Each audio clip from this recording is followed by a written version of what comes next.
wine is, I gave him that bottle in 2014 and he drank it for lunch that day.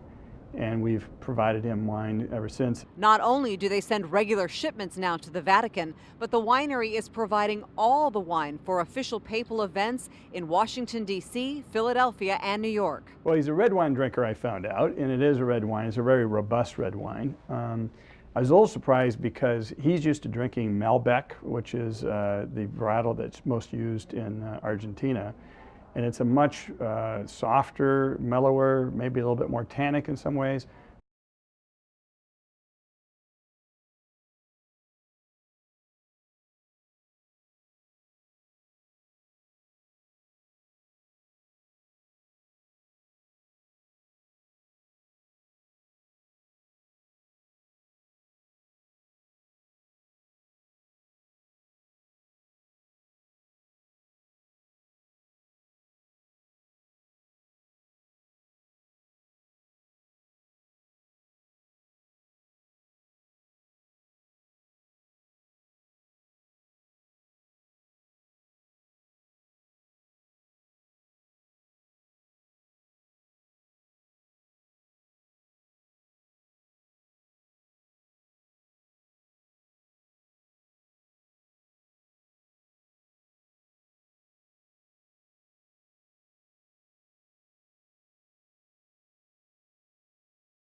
Announcement, the Pope Francis' announcement on January the 19th of this year began a process that would have never begun.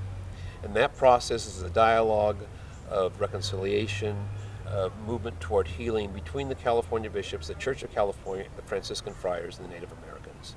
And there's many things that have already begun to bring about this dialogue and this healing that would have never happened if the Pope wouldn't have made this announcement.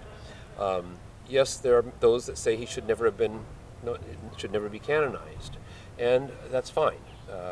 I respect that. But if that announcement would have never been made, we would have never moved in the direction we're moving.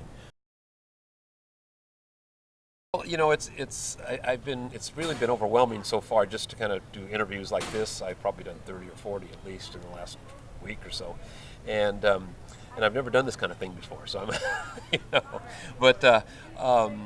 I haven't really thought too much about tomorrow. I've been practicing. I have it's about 500 words that I will read in the biography. I've walked through these gardens here and reading it out loud, practicing getting my pronunciation down correctly. I think when I get up there in front of the Pope and I will be talking to him like I'm talking to you, I will be presenting this to him, and God knows how many people will be listening and watching. I mean, I feel a certain pride and very much of an honor to be able to do this.